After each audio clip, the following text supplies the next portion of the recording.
bata ang utak nitong maman to kasi sa mga isyong kinaharap niya, tila hindi niya alam ang pinagsasabi niya. At dahil po sa hindi niya alam ang kanyang pinagsasabi, abay nagalit na ang pinakamatigas na abogadong si Atty. Topacio. Diba? Kaya nga mga kababayan, dahil sa nangyari na ito, mukhang malalaman na natin ang dalawang bagay. Ano ba yung dalawang bagay na yan? Unya-unya. Ha? Abangan nyo yung dalawang bagay na malalaman natin sa ending nito. Kaya panoorin nyo lang hanggang ending para malaman ninyo at maintindihan nyo kung ano ba talagang issue dito sa ating napakagaling, napakatalino, at napaka-epal na congressman na si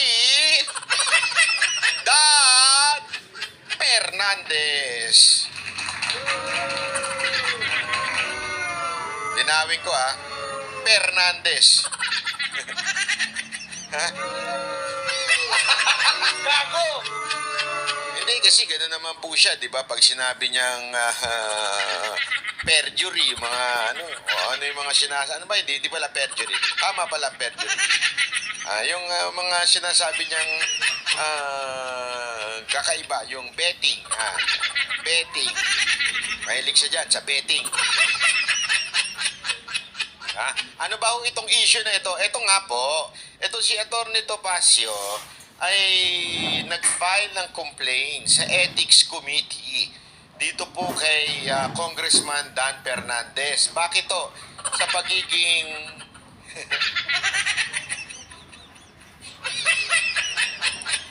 sa pagiging walang alam pagdating sa tamang proseso o kung papaano dapat i-treat ang isang inimbitahang witness. Ito pakinggan. Ito, ako sa totoo lang, mamaya sasabihin ko sa inyo patungkol po doon sa pag-iimbita nila sa mga vloggers. Ako wala akong interest dyan. Bahala kayo sa buhay nyo. Hindi, bakit o kanyo? Ipapaliwanag ko sa inyo sa ending. Bakit? Kung yung iba gusto magpakabayani, ako hindi. Hindi sa takot tayo. Pero pasensya na, pero wala ka makikita at makukuhang tamang hustisya sa kamera. Wala. Bakit to? Eto, panoorin nyo. Napahan ng ethics complaint si Quadcom co-chairman Dan Fernandez mula yan sa kampo ni Cassandra Leong na inuugnay sa illegal na pogo. Nagugat yan sa manoy pagbabawal ni Fernandez kay Ong Na? konsultahin ng kanyang abogado sa Quadcom hearing. Nako. Nasa frontline ng balitang yan si Marian Enriquez. Pakinggan.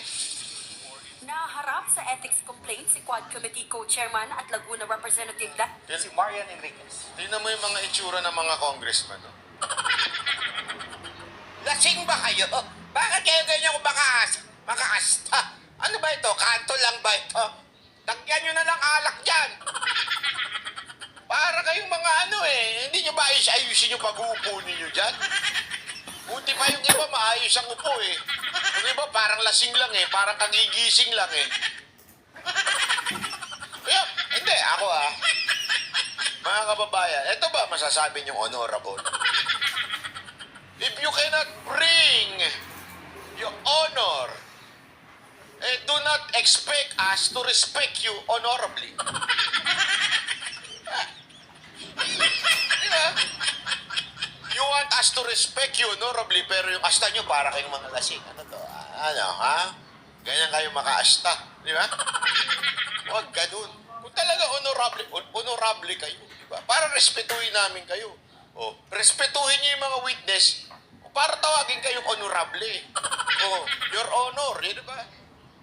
Hindi nyo naman nire-respeto. Kaya ganyan ang nagiging treat sa inyo rin. Naharap sa ethics complaint. Shopee! Bro, look! Up to 99% off na discount sa Shopee. Sakto niyan, dude. For rainy season outfits. Ano point na yan? Complaint si Quad Committee Co-Chairman at Laguna Representative Dan Fernandez. Ang reklamo isinampa ni Atty. Ferdinand Topacio, ang abogado ni Kasi naman to si Cassandra, paipit-ipit pa kasi inipit niya yung buhok niya Baka witness ng... Di ako nagtatanong lang. Dan Fernandez. Ikaw diretsuhan tayo May picture tayo.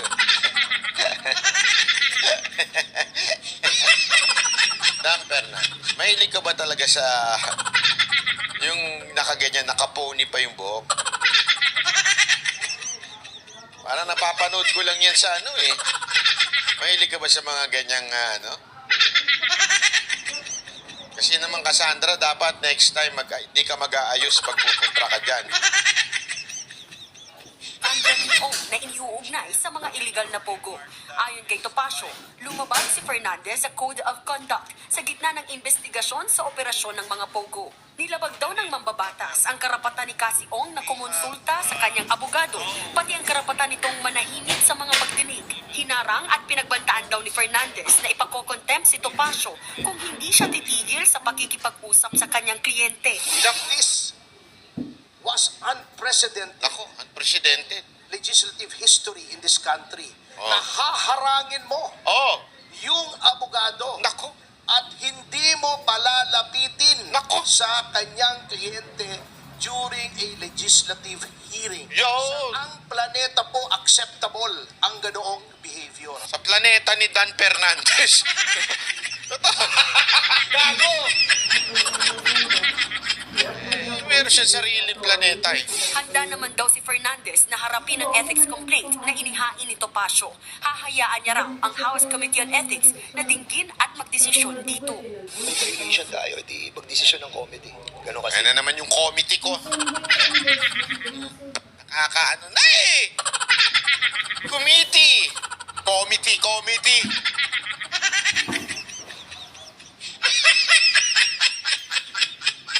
Mr. Congressman, it's okay kung mga vloggers ang ganyan magsalita o mga kanto boy, okay lang eh. Pero congressman kayo, committee. Magagalit yung English teacher ko yan eh. Byron! Byron po kasi talaga pangalan. Ano yung committee na yan? That's how you pronounce committee? Committee?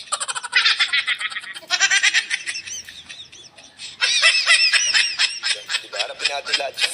Harapin natin lahat yan naturalmente. Confident kayo. Confident. As in P. Alam niyo kung bakit confident kayo? Kontrolado niyo naman yan eh.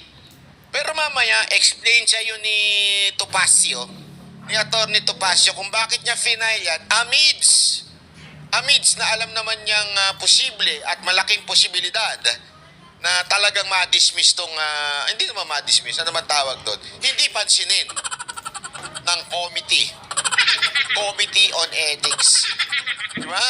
Alam naman natin eh. Pero, Atty. Topacio is too bright to prove things at ihulog kayo sa bitag. Totoo. Babalita mula sa Frontline, Marian Enrique.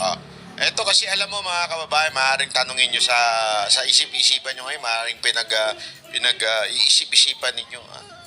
Anong pahatan yan?